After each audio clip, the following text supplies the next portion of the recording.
Sanayan makipag relasyon sa bakla. Macho dancer ko ng araw. Tapos, ang tagal-tagal mong naging kabit yung bakla, si Sergio, yung tinatawag mo Sergio. Sanayan sa bakla, dahil matagal yan nakipaglibing sa bakla.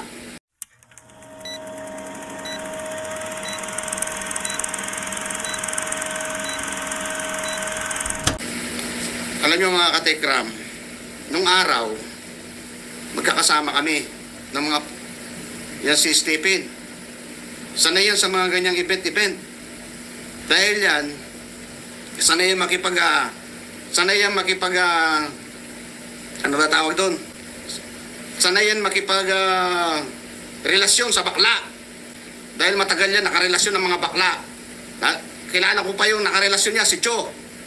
Taga Divisoria. Yan yung nakarelasyon ng Stephen na yan. Nung araw pa, sanay na sa bakla yan. Dahil nakalibing niya yung bakla. Mo Stephen ka, wala kang kwenta. Sinira mo lahat ang pangarap ng bata na yan. Sinira mo yung buhay nila.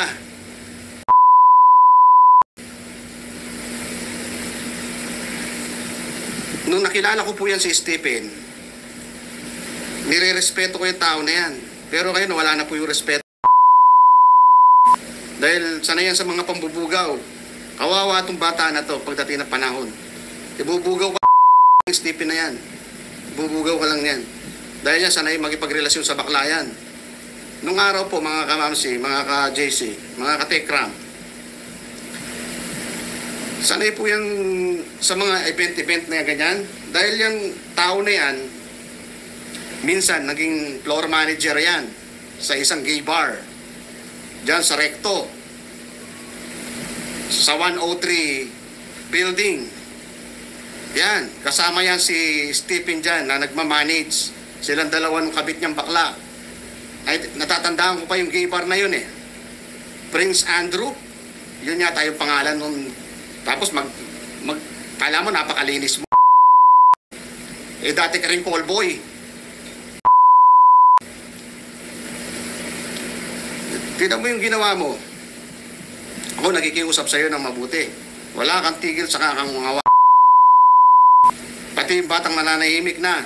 Nilason mo yung pag-iisip ng mga kamukha mo mga wakwakers.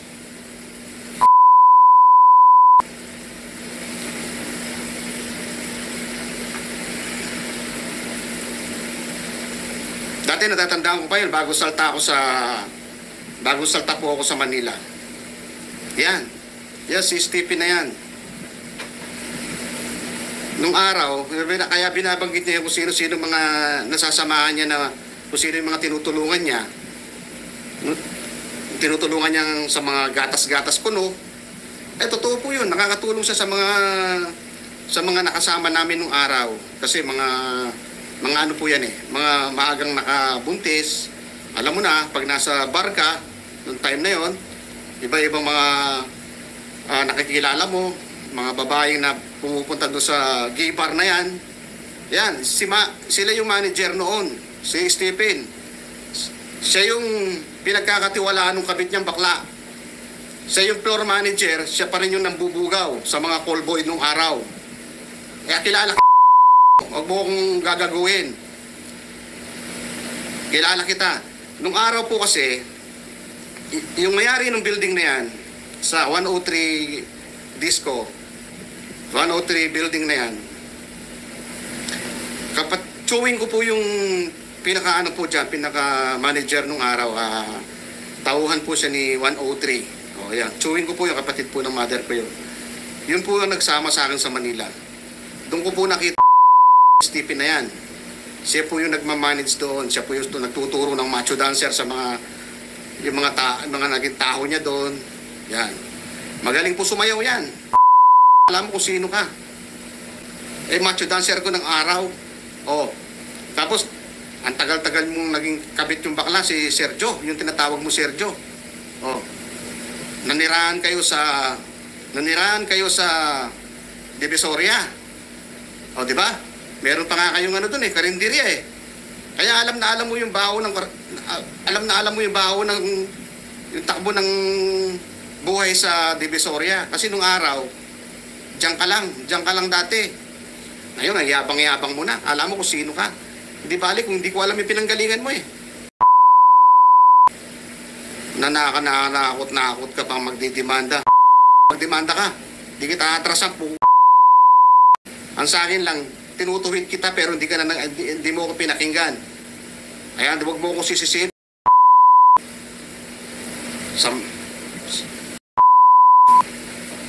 Alam niyo po, sanay na sanay yan eh. Lalo na pag may mga big night. Kaya magaling yan makipag-ano eh. Magaling yan nakipagkompetensya. Oo. Natatandaan ko pa, pag may mga big night pa nung araw eh. Tapos may big night doon sa kabila. Talagang tinatapatan niya yan. Magpapa-big night din siya. Ganun yan. Oo.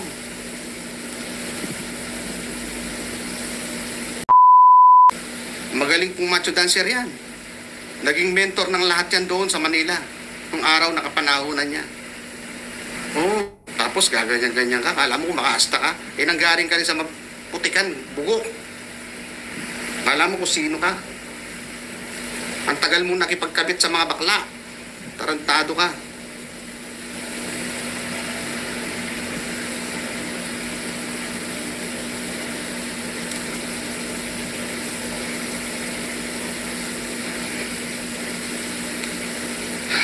Pasensya na po medyo nadala lang po tayo kasi hindi ko na po sobrang galit ko ata. Lalo na po na yan. Walang pasalamat. Pagsama-sama kayo. Pagdating ng panahon, magsisisi ka, Dave. Wala kang ibang tatakbuhan. Pag tumakbo ka uli sa mga manalastas, natawawa ka. Wala ka nang tatakbuhan pa. Pag binitawan ka ng mga puwak na yan, tatawa-tawa pa kayo ngayon. Sige, magsasaya kayo. Masaya kayo ngayon. Pagdating ng panahon, kayo naman ang magmamakawa. Alam mo kung sino kayo. Yan pa yung sinasabi nilang aabangan na talagang bongga. Ilan lang kayo, nasa isang kwarto lang kayo. Tapos kayo lang yung mga tanong nyo. Yung mga interview mo kay Dave. Oh, kayo lang naman ang gumawa, kayo din na sumagot. Huwag nyo nga kami gagawin. Tapos sasabihin nila, Ma'am C, ikaw ano ba yung sinasabi niyang bar na yun? Nasanay sa bar, si Stephen, nung araw. Napakagaling na macho dancer niyan. Oo. Grabe. Sanay yan sa bakla. Dahil matagal yan nakipaglibing sa bakla. Sa Divisoria pa yan nakatira. Meron pa sila. Pinupuntahan pa namin dati sa Divisoria. Doon kami kumakain doon sa bahay nila doon. Meron silang karinderya doon sa harapan. Kasama ko yung mga kaibigan namin. Tapos, inaano niya pa yung mga kaibigan namin na natutulungan niya ng ng gatas. Siyempre, natural na tulungan niya kasi mga tauhan niya yun. Wala na siyang ibubugaw doon kung di niya tutulungan yung mga yon. Kaya mag-isip-isip ka, Dave. Tayo, bubugaw ka lang yan. Sanay yan sa bakla. Parehas lang kayo mga bakla.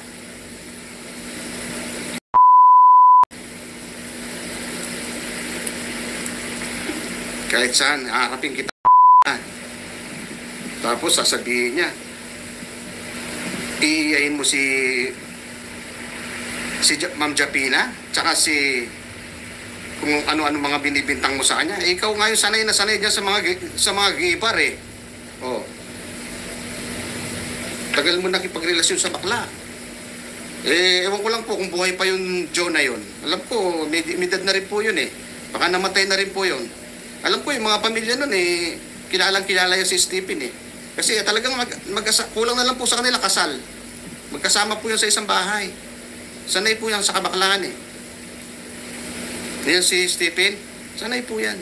Magaling pang gumiling yan. Kasi yan ang nagtuturo ng macho dancer doon sa gay bar. Oo. Yun pong building na yun po yung Bali, yung chewing ko po nung araw, si Ding Fernando, siya po yung nagmamanage doon sa boom building na yun. Kaya po ako nakarating doon sa area na yan. Kaya lahat po ng mga kabalbalan nung araw dyan, alam ko po. Halos sinabutan ko po lahat ng mga ano dyan. Yung mga inabutan ko na lang po dyan, yung mga sikat na naging macho dancer nung araw. Kasama na yan si Stephen Monte Alto. Makapaglinis ka ng sarili mo, alam mo, wala kang bakas kasalanan. Ang galing-galing mong gumiling. Oo. Tapos magaling ka pang magipagkompetensya nung araw. Mga napakagaling mo. Napakagaling mo kapag may pabignite yung ibang mga gay bar, anong gagawin mo? Tatapatan mo yun. Magpapasikat ka. O tapos wala naman papasok na customer sa gay bar mo.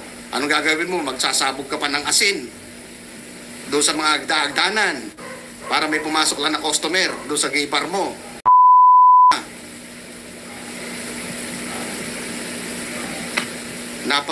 Napakatitino ng mga Malalastas family rito sa Candaba. Ginago mo. Isama mo na yung ng tape na yan. Pasensya na po medyo nadala lang po tayo Ayoko po kasi yung para bang pinamasama nila si Tatay Ramil. Alam niyo naman po siguro